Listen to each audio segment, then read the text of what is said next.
Shalom, kita mulai ibadah kita mau memuji Tuhan. Bapa, Engkau sungguh baik. Mari kita sama-sama bangkit berdiri.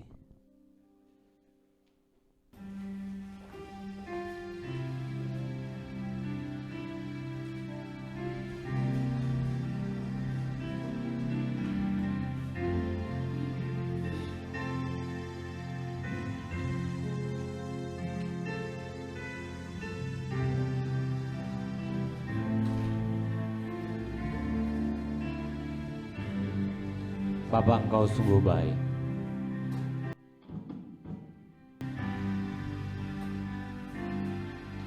Bapa,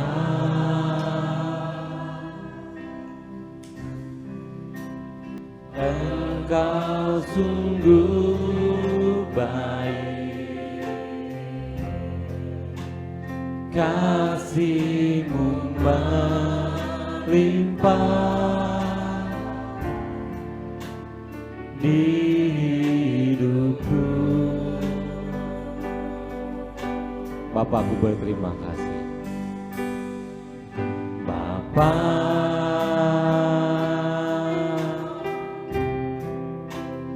ku berterima kasih, berkat-Mu hari ini yang Kau sediakan bagiku. Ku naikkan syukurku, ku naikkan syukurku buat hari yang Kau beri. Takkan bisa kasih dan rahmat-Mu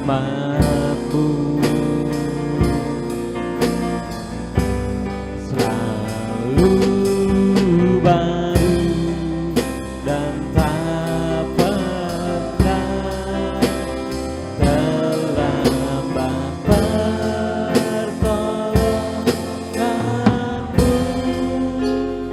Besar setia di sepanjang hidupku. Bapa, Engkau sungguh baik. Bapa,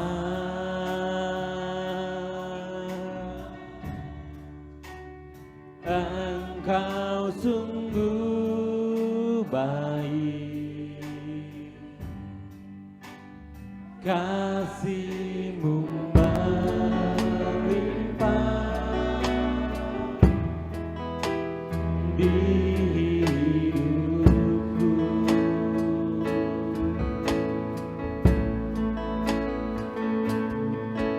Bapa,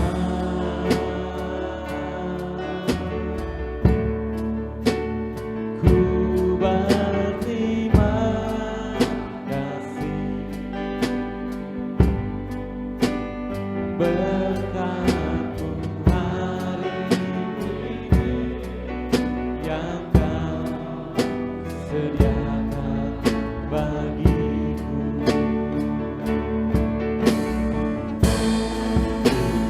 Naikkan syukurku buat hari yang Kau beri.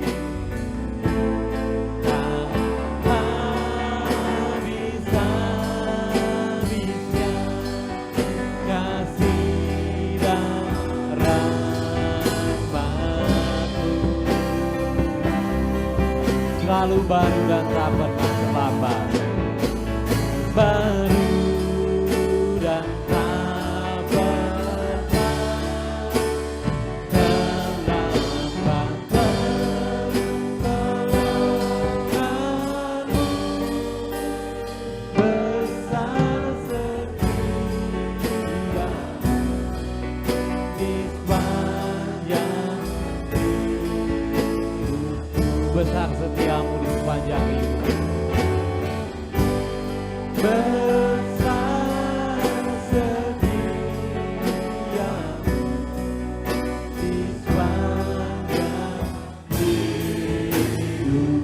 Besar setiamu.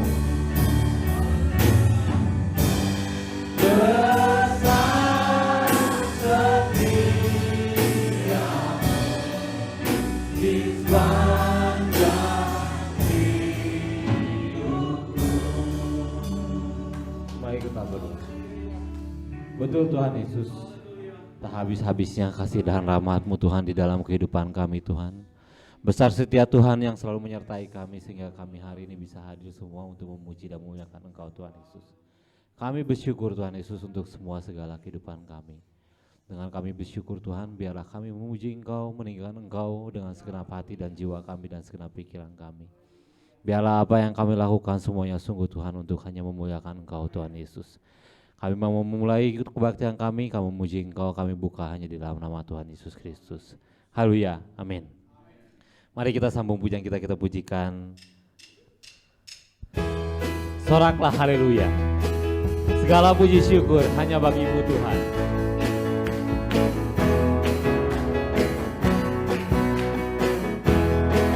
Segala puji syukur. Segala puji syukur hanya bagi-Mu Tuhan. Sebab Kau yang layak.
kita mau dengarkan firman Tuhan, kita mau siapkan hati kita.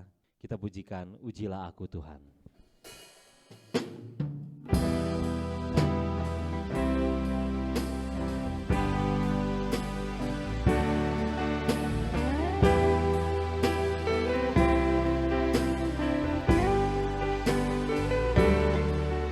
Ujilah aku Tuhan.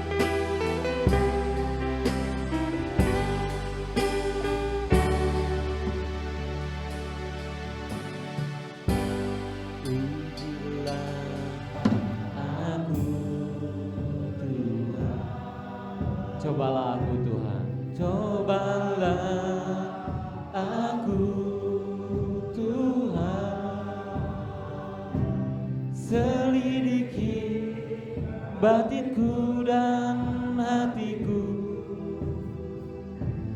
mataku tertuju padamu, aku cinta padamu Tuhan, padamu aku rindu hadiratmu, hadiratmu Tuhan. Aku ingin selalu dekat padamu, menikmati kehadiratmu.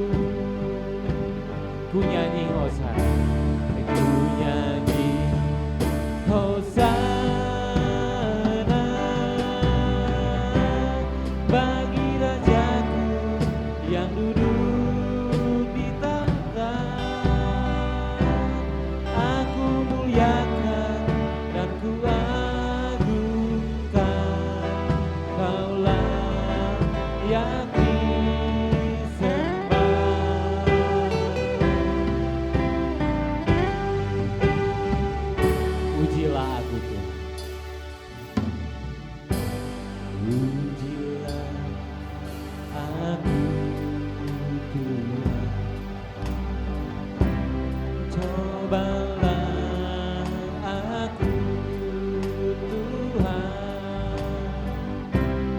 Selidiki batinku dan hatiku, mataku tertuju padamu. Aku cinta padamu Tuhan, aku rindu hadiratmu Tuhan.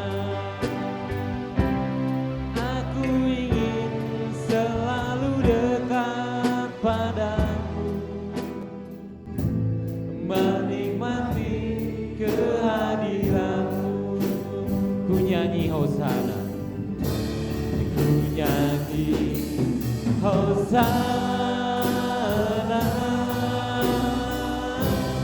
bagi Rajaku yang duduk di tahta. Aku muliakan dan ku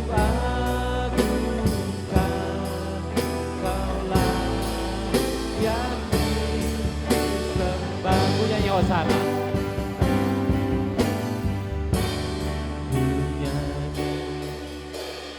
Hosana bagi Rajaku yang duduk di tahta. Aku muliakan dan ku agungkan, Kaulah nyanyi Hosana, nyanyi Hosana bagi Rajaku yang duduk di tahta. Aku muliakan dan ku agungkan, Kaulah yang Kau layak disembah, Kau layak disembah, Kau layak disembah, Kau layak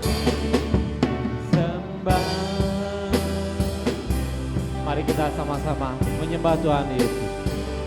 Kita tinggikan Tuhan Yesus. Kita muliakan Dia. Dia adalah Allah yang agung, Allah yang perkasa, Allah yang luar biasa, Allah yang penuh kasih, Allah yang memelihara kita,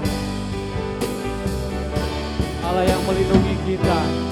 Tuhan Yesus luar biasa. Terima kasih Tuhan Yesus. Engkau sungguh luar biasa, Allah yang penuh kasih. Terima kasih Tuhan. Kami bersyukur Tuhan atas kasih. Glory, glory, haleluya, haleluya. Terima kasih Tuhan Yesus. Inilah Tuhan pengagungan kami Tuhan Yesus dari hati kami pribadi masing-masing Tuhan. Terimalah Tuhan, biarlah menjadi persembahan yang layak bagi Engkau Tuhan Yesus. Tuhan Yesus, kami sungguh rindu Tuhan Yesus menerima kasih-Mu, menerima firman-Mu, menerima sabda-Mu Tuhan Yesus.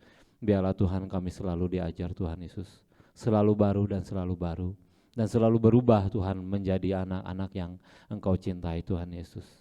Biarlah Tuhan firman-Mu Tuhan yang akan ditabur oleh pembicara hari ini, untuk pembicara hari ini urapi Tuhan Yesus. Kau layakkan dia Tuhan Yesus untuk menjadi penyalur firman-Mu. Kami mau serahkan pembicara untuk hari ini ke dalam tangan kuasa Tuhan. Kami mau sambut firman Tuhan dengan penuh sukacita. Haleluya. Amin. Shalom Bapak Ibu Saudara yang dikasihi Tuhan. Mari kita akan bersama-sama merenungkan firman Tuhan dengan satu tema, Gunung Batu Keluputan. Nanti saya akan membacakan ayat-ayat dari firman Tuhan dari 1 Samuel pasal 23. Tidak secara keseluruhan, beberapa ayat saya akan bacakan. Bapak Ibu Saudara bisa membaca di rumah ya masing-masing ayat-ayat yang tidak dibaca, tapi saya akan ceritakan cerita ini. Bapak Ibu Saudara yang dikasihi Tuhan, kita akan melihat kisah Daud ketika di padang gurun Sif ya. Siapakah Daud itu semua tentu tahu ya, dia adalah anak Isai, diurapi oleh Nabi Samuel sebagai raja kurang lebih pada usia 15 tahun. Satu usia yang masih muda ya, remaja seperti gitu. Tetapi tidak tiba-tiba dia kemudian menjadi raja. Kita tahu bagaimana dia dikejar oleh Saul, itu kira-kira sekitar 10 tahun. Ya, setelah dia membunuh Goliat, tidak lama kemudian dia ikut juga berperang, memenangkan banyak peperangan, dan ketika orang lain memuji-muji Daud, Saul kemudian menjadi marah, cemburu ya. Dan sejak itulah Daud dikejar-kejar oleh Saul karena Saul ingin membunuh Daud, dan sebenarnya Saul tahu bahwa roh Tuhan sudah tidak ada padanya. Firman Tuhan mengatakan bahwa Saul ini orang yang tidak taat kepada firman Tuhan, dan oleh karena itu maka Tuhan memilih melalui Samuel yang disuruh dan mendapatkan Daud orang yang berkenan di hati Tuhan. Firman Tuhan berkata seperti itu. Tentu Bapak Ibu Saudara, orang yang dikejar-kejar selama 10 tahun bukan waktu yang singkat, bukan sebulan, 2 bulan, seminggu, 2 minggu, setahun, 2 tahun, tapi dalam jangka waktu yang seperti itu banyak kesusahan yang dialami oleh Daud. Tapi Daud belajar ya bagaimana dia mempercayai Tuhan, dan kita juga mau belajar hari ini dari kisah hidup Daud dalam segala kesusahan yang dialami oleh Daud, apa yang dilakukannya. Kita melihat hari ini satu bagian di mana Daud ada di padang gurun Sif ya.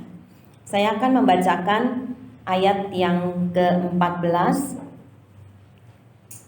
Hal yang pertama yang kita akan lihat, maka Daud tinggal di padang gurun, di tempat-tempat perlindungan. Ia tinggal di pegunungan di padang gurun Sif, dan selama waktu itu Saul mencari dia, tetapi Allah tidak menyerahkan dia ke dalam tangannya.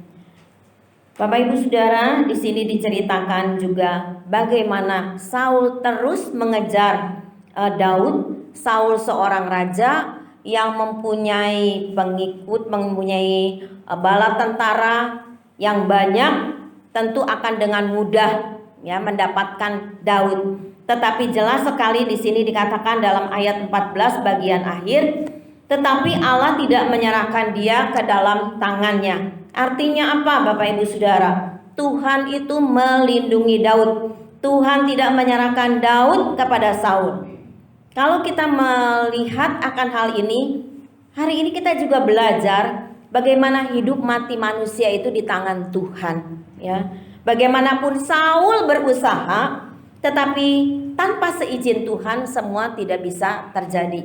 Baru tadi saya ngobrol dengan Ibu Ice bagaimana keponakannya masuk rumah sakit pakai ambulans, ya, sudah 1-2 gitu nafasnya, dan memang mengalami berbagai macam hal. Tadi diceritakan dioperasi lah, cuci darah, tetapi dia sehat lagi katanya Bapak Ibu Saudara, ya, masuk ICU begitu, tetapi Tuhan menolong. Ya, tadi juga saya sempat katakan semua hidup kita di dalam seizin Tuhan, ya, hidup kita di dalam kendalinya Tuhan, di dalam kedaulatannya Tuhan. Nah, seperti inilah, ya, Daud dikejar-kejar, Daud ingin dibunuh oleh Raja Saul, tetapi jelas sekali ayat 14 mengatakan Tuhan, ya, Allah tidak menyerahkan dia ke dalam tangannya, artinya ke dalam tangannya Saul, ya. Jadi tanpa seizin Tuhan tidak ada dapat yang terjadi di dalam kehidupan kita,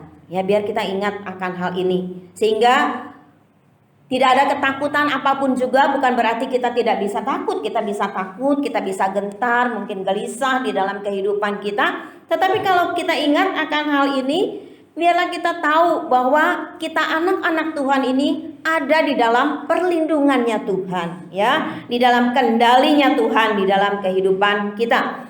Di dalam ayat yang ke-15, ya, bagaimana ini cerita tentang pertemuan Daud dan Yonatan. Yonatan ini adalah anak dari Saul yang sangat mengasihi Daud. Daud takut karena Saul telah keluar dengan maksud mencabut nyawanya ketika Daud ada di padang gurun Zif di Koresa. Maka bersiaplah Yonatan anak Saul lalu pergi kepada Daud di Koresa. Ia menguatkan kepercayaan Daud kepada Allah dan berkata kepadanya, "Janganlah takut sebab tangan ayahku Saul tidak akan menangkap engkau. Engkau akan menjadi raja atas Israel dan aku akan menjadi orang kedua di bawahmu. Juga ayahku Saul telah mengetahui yang demikian itu." Kemudian kedua orang itu mengikat perjanjian di hadapan Tuhan dan Daud tinggal di Koresa, tetapi Yonatan pulang ke rumahnya. Saudara, saya kalau berpikir tentang hal ini luar biasa juga Yonatan. Dia adalah anak raja. Yang akan menjadi raja seharusnya menggantikan adalah Yonatan. Tapi Yonatan juga tahu akan firman Tuhan, tahu akan kehendak Tuhan, bahwa bukan dia yang akan menjadi raja. Dan dengan satu kerelaan hati, ya, Yonatan ini berkata seperti itu, bahkan menguatkan Daud, ya. Mungkin kalau zaman sekarang, zaman kompetisi seperti itu, ini adalah orang yang akan menjadi musuhnya, petarungnya gitu, ya, untuk menggantikan sebagai raja. Tapi Yonatan tidak bersikap demikian. Karena Yonatan tahu akan firman Tuhan, dia tahu kehendak Tuhan, dan dia pada waktu itu memberikan kekuatan kepada Daud sebagai seorang sahabat, ya. Dikatakan saudara di dalam ayat 15, Daud takut. Bukan 1-2 kali Daud ini ditolong oleh Tuhan. Tetapi sebagai manusia tadi saya katakan, kita bisa takut, kita bisa gelisah, kita bisa khawatir di dalam kehidupan ini, ya. Untuk masa depan barangkali bagi anak-anak muda, untuk keadaan-keadaan yang terjadi di tengah-tengah kita, bagi bapak ibu yang sudah berkeluarga semuanya. Wah, gimana ya ke depan, ya, menghadapi situasi seperti ini, orang-orang yang bekerja, yang berusaha. Dan di sini dikatakan Daud takut. Sebagai manusia, meskipun mengalami banyak pertolongan, Daud juga bisa mengalami takut. Tetapi Daud dikuatkan oleh Yonatan. Ketika itu dikatakan Daud ada di padang gurun Zif di Koresa. Dan Yonatan ini menghampiri Daud dan berkata, dia menguatkan, dikatakan dalam ayat 16, menguatkan kepercayaan Daud kepada Allah. Ya, dia memberikan kekuatan supaya Daud itu percaya sungguh-sungguh kepada Allah yang telah menolong Daud dan masih akan menolong Daud. Sehingga dia mengatakan dalam ayat 17, jangan takut terhadap tangan ayahku Saul, ya. Aku tahu ya bahwa engkau akan menjadi raja. Aku hanya orang yang kedua, dikatakan menjadi orang kedua di bawahmu. Bahkan di sini dikatakan, dijelaskan lagi bahwa Saul juga ayahnya telah mengetahui akan hal itu. Dan setelah itu Yonatan dikatakan pulang ke rumahnya dan Daud masih tinggal di Koresa ini. Saudara, ini juga memberikan satu pelajaran ya buat kita semuanya. Kita juga perlu memiliki keluarga, saudara-saudara seiman yang dapat saling memberikan kita kekuatan satu dengan yang lainnya. Sekali lagi, seperti Daud, kita juga bisa merasa takut, merasa bimbang di dalam kehidupan ini terhadap segala hal yang terjadi di tengah-tengah perjalanan kehidupan ini. Tetapi kalau kita memiliki keluarga, saudara-saudara seiman ya, bisa memberikan kekuatan, itu menjadi dorongan di dalam kehidupan kita. Dan kita saat ini yang hadir di tempat ini, biarlah kita juga menjadi orang-orang yang bisa memberikan kekuatan di dalam doa kita, di dalam kata-kata kita yang memberikan penghiburan kepada saudara-saudara seiman kita, supaya saudara-saudara seiman kita tidak menjadi lemah, tidak menjadi putus asa di tengah-tengah bahaya, di tengah-tengah situasi kehidupannya yang mungkin mengalami berbagai macam masalah di dalam kehidupan ini. Kita belajar juga seperti Yonatan ya, yang memberikan kekuatan kepada sahabatnya. Bapak Ibu Saudara, siapa di dalam keluarga kita atau sahabat kita, saudara seiman kita yang memerlukan pertolongan? Pertolongan bukan hanya berupa uang Bapak Ibu Saudara, bukan materi, tetapi kekuatan ya. Bagaimana supaya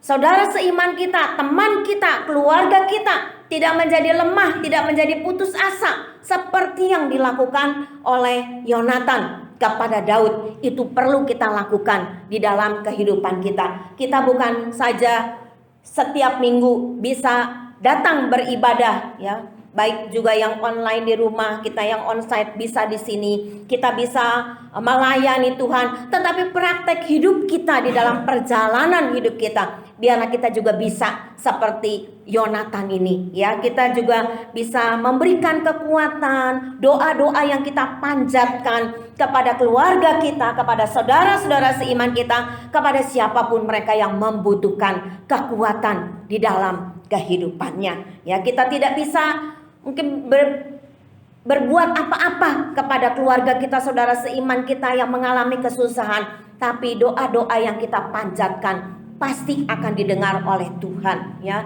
Sehingga Daud juga mengatakan di dalam mazmurnya bahwa dia selalu mencari Tuhan ya, dan juga dia memanjatkan semuanya kepada Tuhan. Nah saudara-saudara, biarlah kita panjatkan doa-doa kita juga buat orang-orang yang kita kasihi, yang ada di sekeliling kita, termasuk bangsa dan negara kita, yang kita selalu doakan di dalam doa-doa kita. Hal yang ketiga, kita akan melihat ya, setelah Yonatan pulang ya, dan Saul dan Daud maksud saya ada di Koresa di situ, orang-orang Sif yang ada di situ, kan dia ada di padang gurun Sif itu ya. Orang-orang ini memberitahu kepada Saul, padahal dari Sif itu ke tempat Saul di Gibea itu satu jangka waktu yang perjalanan bukan seperti sekarang, mungkin ya gampang naik mobil atau apa, pesawat begitu yang lama. Tapi mereka datang kepada Saul mengatakan bahwa Daud sembunyi, katanya ada di sana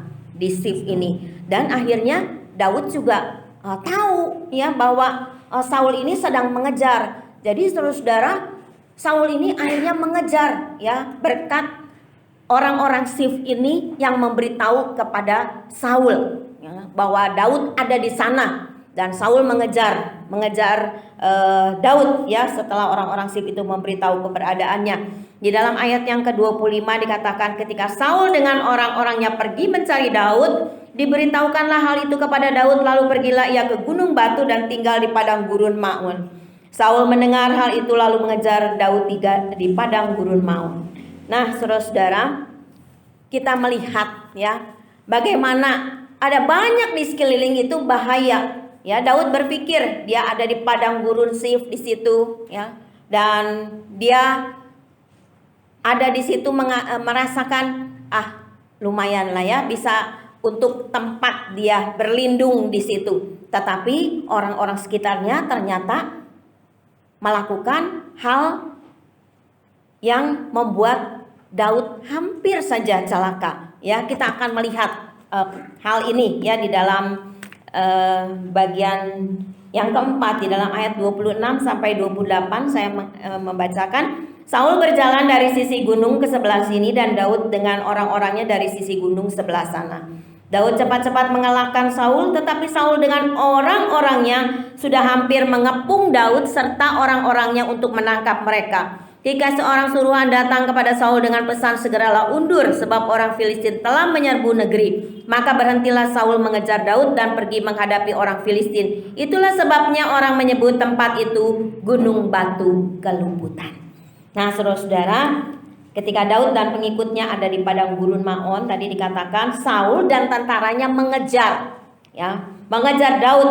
Jadi saya membayangkan ya saudara-saudara, kalau itu adalah gunung batu ya saudara-saudara ya, padang gurun itu ada gunung batu begitu. Daud ada di sebelah yang sana, dikatakan Saul ada di sebelah yang sini, bersebelahan. Dan dikatakan di sini orang-orangnya sudah hampir mengepung Daud serta orang-orangnya untuk menangkap mereka. Jadi jarak itu sudah dekat. Saudara, saya berimajinasi sendiri saja ya, membayangkan keadaan Daud pada waktu itu. Bagaimana keadaan Daud pada waktu itu? Tetapi apa yang terjadi? Di dalam ayat 27 dan 28 dikatakan ada orang-orang suruhan datang kepada Saul. Itu ada orang Filistin. Orang Filistin itu kan musuh mereka. Ada orang Filistin sedang menyerbu negeri, sehingga akhirnya Saul berhenti mengejar Daud dan pergi menghadapi orang Filistin ya. Dan tempat di mana Daud mengalami kelepasan pada waktu itu dikatakan Gunung Batu Kelumputan. Bagaimana Allah bekerja tepat pada waktunya ya. Saudara, ini sungguh mengajarkan kepada kita di tengah ketakutan kehidupan ini ya, ada tangan Tuhan yang berkuasa yang tidak akan pernah meninggalkan kehidupan setiap anak-anaknya. Kita akan melihat Bapak Ibu Saudara ya, bagaimana sikap Daud ya. Kita akan membaca di dalam Mazmur pasal yang ke-54. Ini adalah apa yang dikatakan oleh Daud ketika dia tadi ada di padang gurun Sif itu ya. Kita melihat yang pertama adalah ya, saudara-saudara, mari kita mengoreksi diri kita ya, bagaimana keadaan kita ini ya sekarang ini ya saudara-saudara. Bagaimana keadaan kita saat ini ya. Mungkin kita ada di padang gurun sama seperti Daud. Ya, mungkin kita juga mengalami ketakutan saat ini. Saudara, saya tidak tahu saudara dan saya ada di mana di tempat di padang gurun ini. Kalau tempat kita sekarang ini, dunia ini, tempat di mana kita hidup ya Bapak Ibu Saudara, ini seperti padang gurun, seperti gunung batu ya. Ada tempat-tempat yang begitu berbahaya yang sekarang kita ada pada saat ini. Bagaimana keadaan kita saat ini? Kita akan melihat sikap hidup Daud dan kita akan belajar daripadanya ya. Kita akan melihat yang pertama, sikap daripada Daud adalah dia mengandalkan Tuhan. Saya akan membaca dari ayat yang ketiga. Saya tidak membacakan seluruhnya, tapi kalau saudara membaca ayat 1 dan kedua, di sana dikatakan dengan nyanyian pengajaran Daud ketika orang Sifi, yaitu orang-orang di Sif tadi datang mengatakan kepada Saul, Daud bersembunyi kepada kami. Dikatakan yang ayat ketiga, ya Allah, selamatkanlah aku karena namamu, berilah keadilan kepadaku karena keperkasaanmu. Saudara, Daud mengandalkan Tuhan.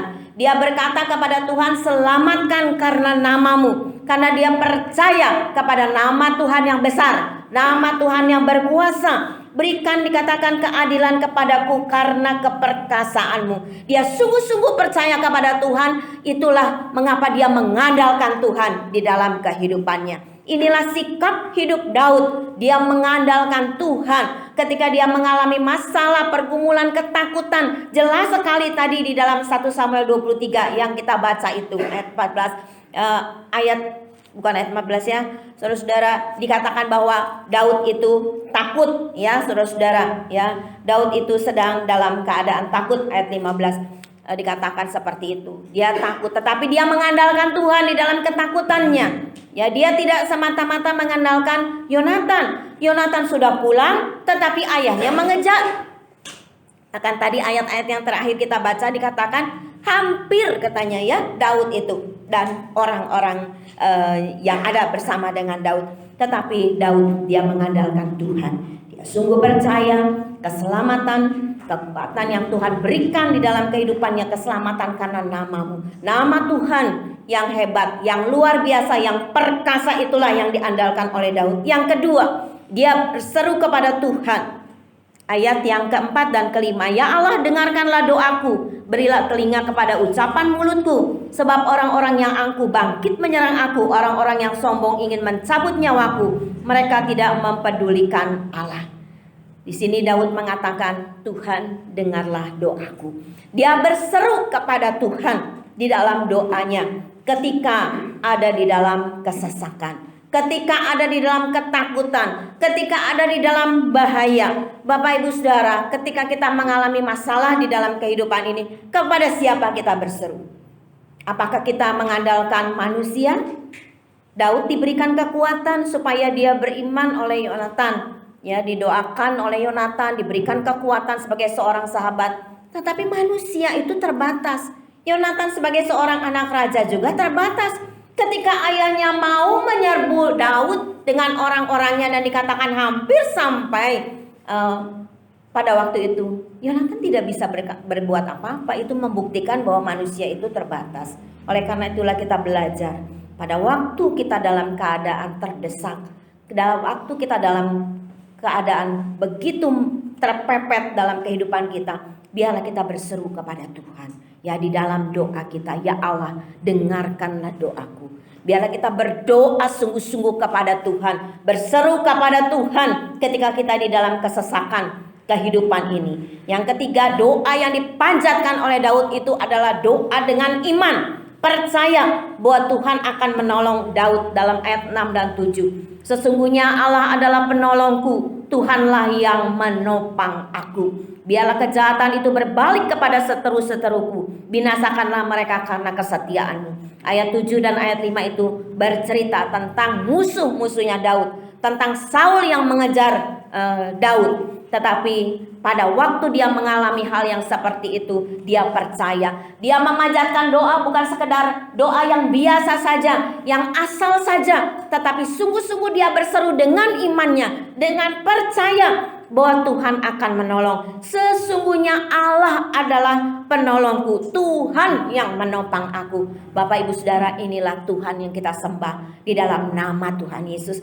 yang sanggup menolong Bapak Ibu Saudara dan saya, yang menopang di dalam perjalanan kehidupan kita.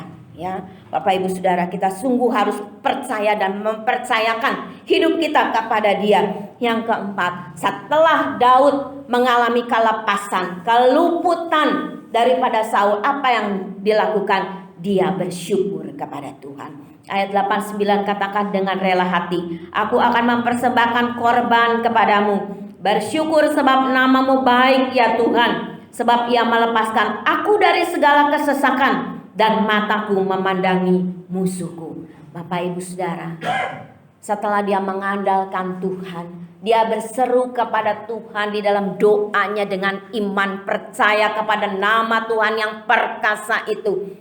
Dia bersyukur kepada Tuhan.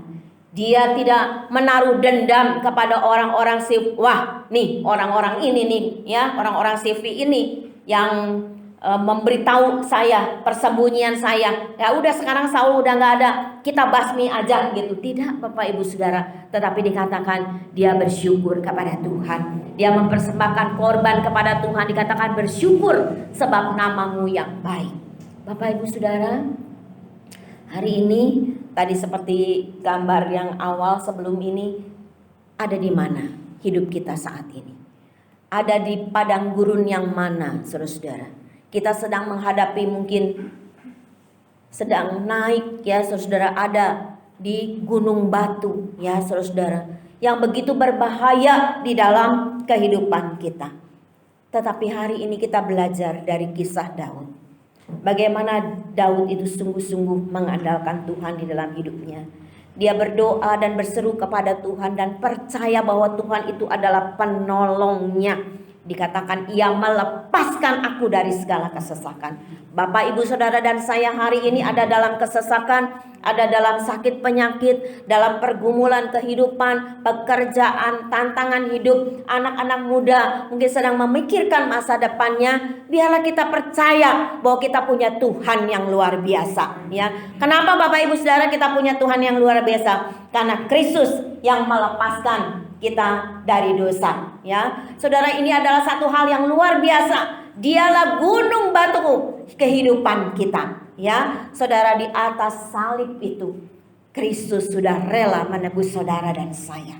Bapak, Ibu, Saudara, inilah gunung batu keluputan kita di dalam Kristus Yesus. Ketika kita percaya kepada Dia, menerima Dia sebagai Tuhan dan Juru Selamat hidup kita, ketika kita bertobat kepada Dia, kita tahu dosa kita dihapuskan, kesalahan kita dihapuskan. Bahkan sepanjang perjalanan hidup kita, kalau kita mengalami masalah pergumulan dan kemudian kita juga menjadi anak-anak yang seringkali tidak taat kepada Tuhan, ketika kita datang kepada Tuhan, Tuhan selalu mengampuni kita, ya.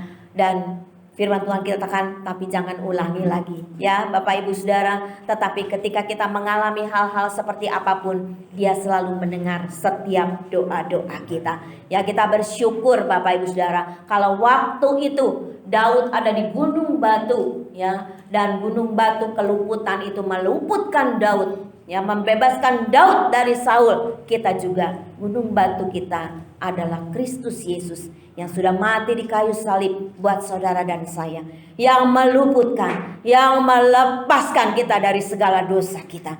Seberapapun juga saudara dan saya punya segalanya di dalam dunia ini, ya, punya kepintaran, punya harta, tidak bisa membebaskan dosa kita, firman Tuhan katakan. Tetapi hanya di dalam Kristus, ketika kita percaya kepada Dia, maka Dia melepaskan segala dosa kita, dan Dia tidak meninggalkan kita. Ya, janjinya, ya, yang diberikan di dalam kehidupan kita, bahwa ada Roh-Nya ada di dalam hidup kita, yaitu Roh Kudus yang memimpin perjalanan kehidupan kita. Oleh karena itu Bapak, Ibu, Saudara, hari-hari ini saya sungguh-sungguh tidak tahu mungkin secara mendalam apa yang ada di dalam kehidupan Bapak, Ibu, Saudara. Mungkin saudara juga tidak tahu bagaimana pergumulan kami di dalam kehidupan ini. Tapi kita punya Tuhan yang sama, yang luar biasa, yang sudah mati di kayu salib, tidak mati tetapi Dia bangkit, yang membuktikan Dia adalah Tuhan. Dia 100% manusia, tetapi Dia bangkit membuktikan bahwa Dia adalah Allah. Dia adalah Tuhan yang kemudian kembali ke surga, ke tempat di mana Dia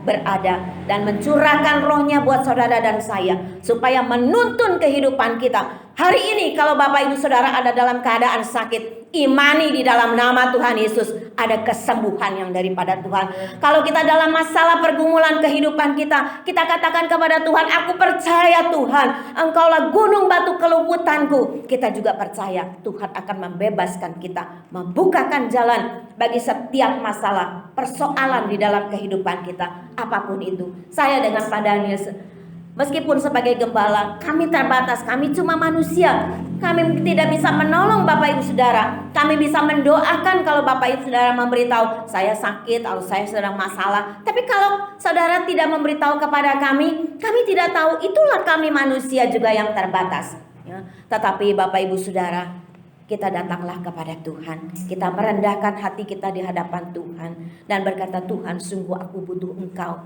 di dalam kehidupan ini. Sungguh kita butuh Dia di dalam setiap perjalanan kehidupan kita, ya. Apapun yang kita hadapi, kita sungguh percaya Dia adalah Tuhan yang bisa kita andalkan, sama seperti Daud andalkan di dalam kehidupan ini. Bapak, Ibu, Saudara, sekali lagi biarlah kita sungguh menyerahkan setiap perjalanan kehidupan kita kepada Dia. Dan saya sungguh-sungguh berdoa buat Bapak, Ibu, Saudara semua yang hadir saat ini maupun yang ada di rumah. Apapun masalah pergumulan hidup kita, kesesakan kita, tapi kita percaya seperti Daud katakan dalam ayat 9 Mazmur 54 ini, sebab Ia melepaskan aku dari segala kesesakan. Ia melepaskan kita dari segala masalah persoalan hidup kita, sakit, penyakit, dan apapun yang kita hadapi di dalam perjalanan hidup ini. Bapak, Ibu, Saudara, sebagai akhir daripada firman Tuhan, kesimpulan kita adalah yang pertama, Kristus meluputkan kita dari dosa, ya. Yang kedua, dalam keadaan takut, Seperti Daud bisa takut dan menghadapi bahaya, jangan kita bersungut-sungut, jangan marah kepada Tuhan, tetapi justru kita harus berseru kepada Dia, mengandalkan Tuhan di dalam perjalanan hidup kita, dan tetap percaya bahwa sumber pengharapan kita, ya, bahwa sumber pertolongan kita itu adalah datangnya daripada Tuhan. Yang terakhir, biar kita belajar bersyukur kepada Tuhan, ya, karena keajaiban Tuhan yang terjadi di dalam kehidupan kita. Bapak Ibu Saudara percaya? Amin. Dia selalu akan menolong, membuka jalan dalam hidup kita. Amin. Tuhan memberkati. Mari kita berdiri bersama-sama. Kita akan tutup ibadah kita. Bapak Ibu Saudara, sebentar di dalam doa kita bersama, biarlah Bapak Ibu Saudara sungguh-sungguh berdoa dengan iman. Kalau saudara ada dalam keadaan sakit, saudara bisa mengangkat tangan saudara kepada Tuhan. Ada masalah, katakan kepada Tuhan, Tuhan, inilah aku.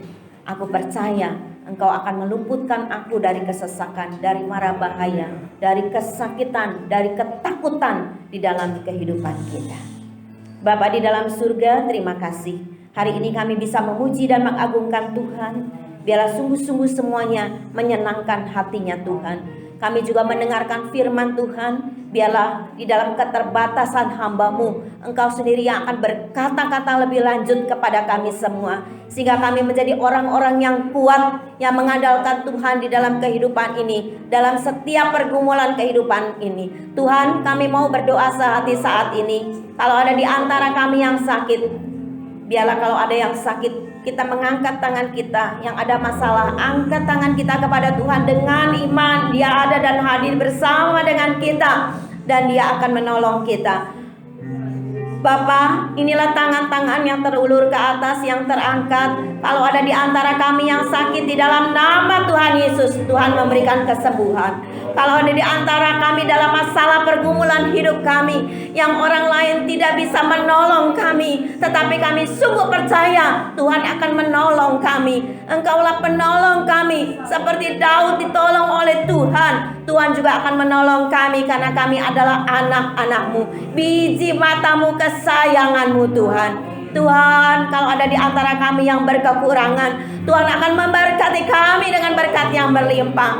Berkati usaha-usaha kami, pekerjaan kami. Kalau mungkin itu ada masalah, ada segala pergumulan kami di dalam pekerjaan kami, di dalam Tuhan, segala hal yang kami lakukan dalam usaha kami mau bawa kepada Tuhan. Biarlah Tuhan yang membukakan jalan di dalam kehidupan kami semua. Mungkin masalah itu adalah masalah keluarga, masalah hubungan suami dan istri Tuhan, antara menantu mertua Tuhan, dan juga dengan cucu-cucu kami, ataupun anak dengan orang tua dengan anak kami. Bawa kepada Tuhan dengan iman Tuhan. Biarlah Tuhan yang meluputkan kami, supaya ada damai sejahtera di dalam keluarga kami, supaya ada sukacita di dalam keluarga kami. Terima kasih Tuhan, terima kasih. Kami percaya Tuhan sudah menjamah setiap kami semuanya yang mengangkat tangan dengan iman Tuhan. Kami tahu Tuhan sudah meluputkan kami, membebaskan kami semuanya, dan kekuatan Tuhan ada di dalam kehidupan kami untuk kami menjalankan hari-hari kami. Turunkan tangan. Bapa, inilah doa kami, doa yang kami panjatkan dengan iman dan percaya kami bahwa Tuhan tidak pernah meninggalkan kami. Roh Kudus ada di dalam kehidupan kami, memberikan kami kemampuan menjalani hari-hari kami. Tuhan, berkatilah pribadi demi pribadi, keluarga demi keluarga. Tuhan yang memberkati dalam segala usaha, dalam pekerjaan diberkati dengan berkat yang berlimpah. Anak menantu cucu kami diberkati dalam setiap aktivitas mereka. Yang masih di dalam pendidikan, berikan hikmat supaya mereka boleh berhasil dan nama Tuhan boleh dipermuliakan. Kami juga berdoa Tuhan bagi bangsa dan negara kami, bagi pemerintahan kami di pusat maupun daerah. Berikan mereka hikmat menangani masalah-masalah pada masa pandemi dan dampaknya. Kami sungguh percaya pada satu kali dengan seizin Tuhan semuanya boleh berlalu, dan kami boleh merasakan bagaimana ada maksud Tuhan yang indah melalui pandemi yang kami alami saat ini, sehingga kami tidak marah kepada Tuhan, tidak bersungut-sungut, tapi kami tetap belajar bersyukur kepada Tuhan. Terima kasih Tuhan, sebentar kami mau pulang sertai perjalanan kami, dan biarlah pada saat yang akan datang kami juga bisa berjumpa kembali di dalam kasih dan kemurahan-Mu. Kami yakin Tuhan, bukan saja kami yang ada di sini, tetapi saudara-saudara seiman kami yang ada di rumah, yang sedang menyaksikan ibadah online, mereka juga semua sudah diberkati oleh Tuhan. Saudara-saudara yang dikasihi Tuhan, terimalah berkat dan damai sejahtera daripada Allah Bapa di surga, kasih karunia dan rahmat daripada Tuhan Yesus yang tak berkesudahan, dan persekutuan Allah Roh Kudus akan menyertai hidup kita semua mulai saat siang hari ini bahkan sampai selama-lamanya. Yang percaya katakan bersama, amin. Tuhan memberkati kita semua. Kita nyanyikan satu pujian, Tuhan itu bagi kita tempat perlindungan.